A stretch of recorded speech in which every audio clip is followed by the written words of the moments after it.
Uko poa mtazamaji wa Sports Fact TZ, usisahau kulike, kusubscribe ili uwe wa kwanza kupata taarifa mbalimbali za kimichezo zinazokujia kwa usahihi kabisa. Sasa baada ya mchezo wa Yanga dhidi ya kikosi cha timu ya JS Kabylie, mchezo ambao Yanga waliweza kupata ushindi wa goli 3-0 na kushindwa pia kusonga mbele kunako michuano ya klabu bingwa barani Afrika baada ya alama zao kuto kufika kwenye alama ambazo kikosi cha AS FAR Rabat pamoja na Al Ahly kufika. Lakini ndani ya mchezo huo mchezaji Pacome Zouzoua ambaye alionekana pia kuumia kwenye mchezo huo na kutoka nje kipindi cha kwanza tu cha mchezo huo baada ya kusababisha penalty iliyozaa matunda kwenye goli la kwanza ambalo Gilson Depo aliweza kufunga. Sasa taarifa za ndani zinasema kiungo mshambuliaji wa Yanga Pacome Zouzoua bana ametishia kuto kucheza dabi ya Kariakoo na endapo uongozi wa Yanga utafikia makubaliano yake naye juu ya swala la yeye kuondoka kwenye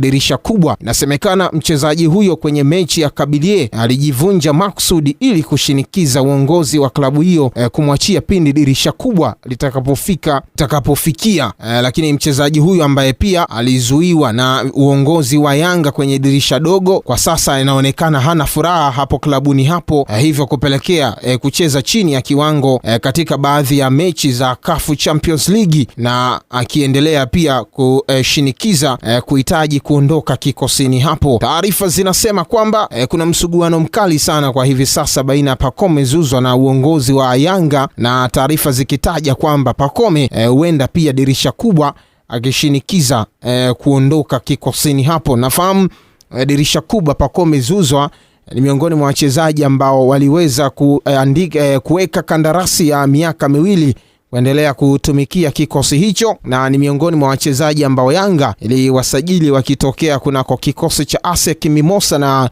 Pacome Zouzoua amekuwa na mafanikio makubwa kunako kikosi hicho cha Yanga. Bana kumekucha na tetesi nzito, kumekucha na taarifa nzito zikisambaa mitandaoni. Je, ni kweli Pacome Zouzoua na mgogoro wa chini kwa chini na klabu ya Yanga na uongozi wake? Na mgogoro huo pia wameenda mbali zaidi watu na kusema huenda mchezo baina ya Yanga dhidi ya JS Kabylie Pacome Zouzoua alijivunja ili kuto kuendelea kuishinikiza uongozi wa Yanga kuweza kumwachia kunako dirisha kubwa la usajili kutafuta changamoto nyingine. Pacome amekuwa mmoja wa wachezaji muhimu sana Yanga. Ubunifu wake katikati ya uwanja, uwezo wa kupiga pasi za mwisho na kuchezesha timu vimefanya Yanga iwe hatari zaidi katika eneo hilo kwenye michuano ya ligi kuu Tanzania bara, klabu bingwa barani Afrika. Lakini mbona ni ghafla mashabiki wameanza kuhoji kwa nini wakati mwingine Pacome Zouzoua amekuwa aanzi kikosini, lakini kwa nini kuna ukimya mkubwa kuhusu mstakabali wake? Fahamu kawaida dalili za migogoro ndani ya klabu huanza taratibu, kupunguza kwa dakika za kucheza, mazungumzo ya mkataba kuwa kimya, lakini pia masilahi kutoka klabu nyingine au kutoelewana na benchi la ufundi. Lakini hadi sasa kwa mtazamo wa kiuchambuzi kama kungekuwa na mgogoro mkubwa, lakini hali ilivyo hivi sasa bado Pacome ni sehemu ya mipango ya timu. Inaonekana zaidi ni pressure, ushindani ndani ya kikosi, kwani Yanga kwa hivi sasa na wachezaji wengi wenye uwezo mkubwa eneo hilo, lakini ikifanya usajili mkubwa zaidi ambao unaonekana pia kutia pressure mstakabali wa Pacome Zouzoua. Taarifa za ndani zinasema pia kikosi cha Simba inasadikika ndio ambao wanapeleka pressure zaidi.